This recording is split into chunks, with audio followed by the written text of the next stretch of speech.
The really best 140 is here. No Teófimo, Pussy, no Ryan, who is Ryan? No Haney, Chicken, no Rolling. He's a joker, and the word no. So, what happened? I'm here. Who going fight with me? Who? They say the left hand, it drop mountains. They say the right hand, be slaying dragons. When you talk about the history of Puerto Rican boxing, it's very rarefied air for any Puerto Rican fighter to have won a world title at 140 pounds. In fact, I would damn near say it's Puerto Rican boxing royalty. That's the only hands that have touched a belt at 140. You know, when you talk about Puerto Rican boxing fighters that have won a title 140, you're talking about names like Miguel Cotto. You're talking about Wilfred Benitez. You're talking about Hector Macho Camacho. You're talking about Felix Trinidad. You're talking about Edwin Chapo Rosario. And you're talking about Carlos Ortiz. 7 fighters have won a world title from Puerto Rico at 140. The 7th one is Subriel Matias, and he takes on Dalton Smith January 10th in New York City at the Barclays Center, and I'll be there. So this is my video to kind of give you guys some insight into some of the fights that made Subriel Matias, Subriel No Mas-Tias. I'm making these guys say no more, right? That sometimes they call him No Mas-Tias. No, I never heard that actually. So Yeah. you put me on game. No Mas-Tias? No Mas-Tias, yeah. Okay. Subriel No Mas-Tias. I like that. I like that. So one of the fights that I feel really made Subriel Matias early in his career was when he fought Malik Hawkins, right? And a lot of people don't realize this about Subriel Matias. They don't realize that, you know, a lot of these fighters in boxing today, they were manufactured to be champion. They were pre-picked by the promoters before they turned pro, and they were guided with the right fights at the right time to have the best chances of succeeding. And there's no problem with that, because at the end of the day, these fighters still have to go and be good enough to win these fights, no matter how easy the road or how, you know, favorable the road is for them that the promoters lay out for them with the opponents they pick. However, there are certain fighters that don't get that luck of the draw, and they gotta take on the toughest guys that they possibly can early in their careers and prove themselves. Subriel Matias represents that. Now, before we get into Malik Hawkins and the odds and, you know, all that stuff, it is worth noting that Subriel Matias was in prison for 19 months in 2014 and 2015 for drug trafficking. So when you talk about Subriel Matias, you're not talking about some sort of like church choir boy. You're talking about, you know, someone that's really from the streets, that's really from the mud. You understand? That's really from the trenches. So let's get that established here on True School Sports. But as far as Malik Hawkins, this was a fight that a lot of people at the time did not think Subriel Matias would win.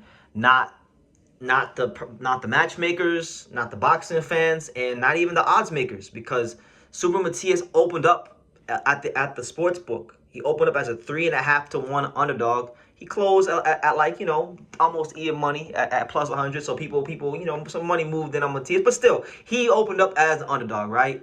And Malik Hawkins was a fighter that was getting a little bit of fanfare amongst the boxing industry, because this was a guy that had a decorated amateur background.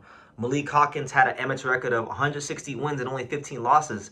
And he was coming to you guys from Baltimore, right? And we know when we talk about Baltimore, you know, you got Gervonta Davis. He's from the same gym as Gervonta Davis, you know, Upton Boxing. So he was a Calvin Ford fighter, amateur background, long, rangy, boxer, puncher.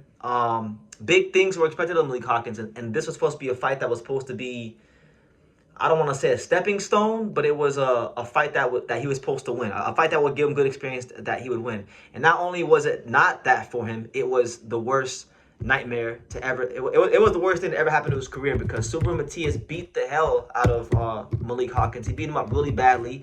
Hawkins couldn't get past the combination of volume punching and strength of Matias. And Matias wound up stopping Malik Hawkins in 6 rounds. He barely got to the second half of the fight.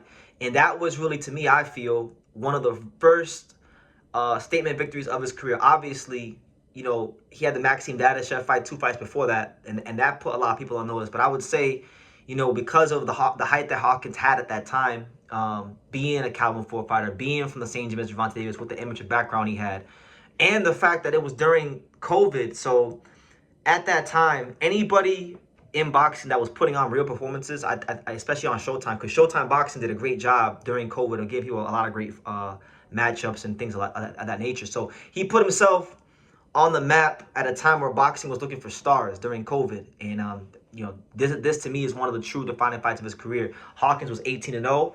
Hawkins was supposed to, like, be a lot more than he ultimately wound up becoming in boxing. And see, there's the thing with Matias. It's like, a lot of these guys, he doesn't just beat them, he ruins their careers. You know, it's very dangerous. We you know, R.I.P. to Maxim Dadashev, but we saw with that fight how serious it is fighting Matias.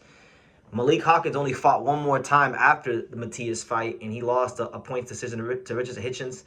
And that was it for him. He has not boxed since that fight, since the Hitchens fight in 2021.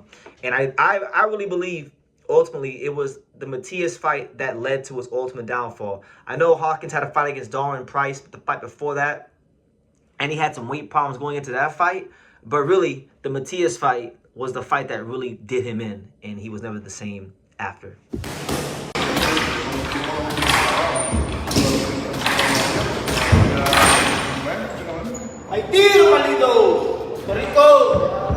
So the other fight that I really feel defined Subriel Matias early in his career and gave him this reputation as just an absolute beast of a fighter was his fight way back in, what was it, like, I believe it was 2021. Yeah, back in 2021, it was on the undercard of Nordinu Bali and Onita Donaire out there in Carson, California at the War Grounds at the StubHub Center or the Dignity Health or whatever they call it these days.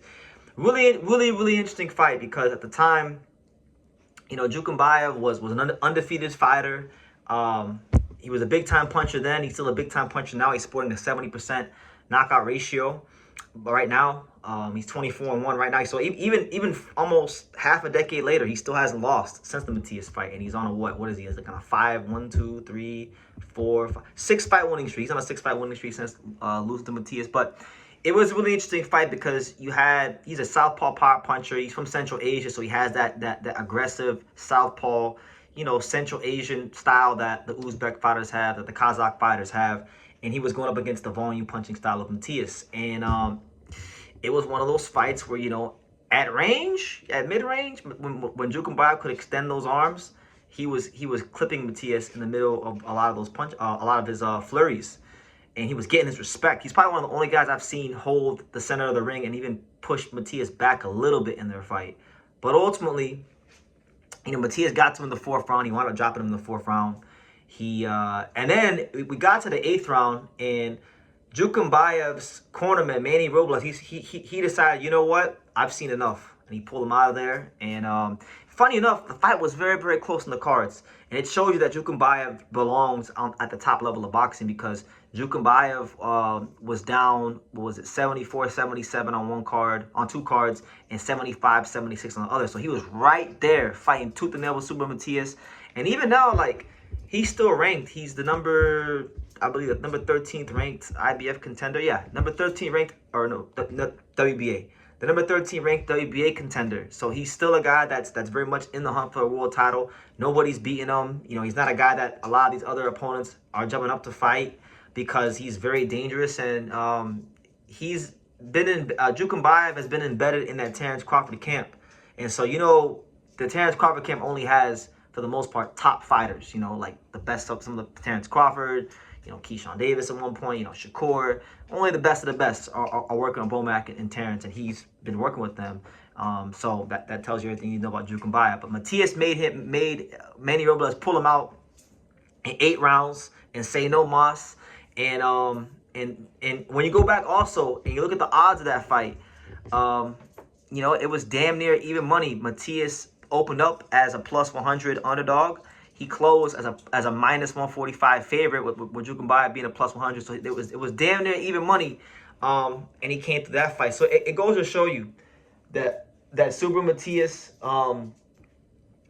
Matias, like, he's fought and he's earned his position in boxing, because these guys like Malik Hawkins, these guys like Jukembayev, at the time he fought them, like, big names are not going by these guys. There's in every weight class, there's fighters that exist that that are very good fighters, but they don't have the machine behind them. They don't have the promotional machine behind them all the way. And so the guys that do have the promotional machine behind them all the way, they can, you know, kind of avoid those guys. And then guys that don't have to show and prove against that type of competition. So he's done that then.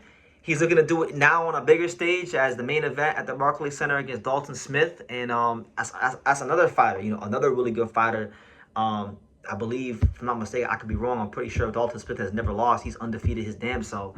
And there's a lot of controversy going into this fight with the fact that, and yeah, Dalton Smith's 18-0, with the fact that Matias tested positive, and then you had a whole smear campaign going on. So he's pissed off for greatness. He's trying to show the world that, hey, I'm one of the best fighters in the division, and I deserve the big fights, but he can't get the big fights if he doesn't beat this very stubborn, dangerous boxer puncher from the UK. So yeah, hope you guys enjoyed it. Those are some of my thoughts on some of the early fights in Matias' career that made him the fighter he is today, with Jukembayev and Malik Hawkins as well. So yeah, leave your comments down below. Make sure you guys take the time to subscribe. And like I say in every single one of these videos, you can love me or you can hate me, but I'm just a kid from Dania. So until next time, take care, guys.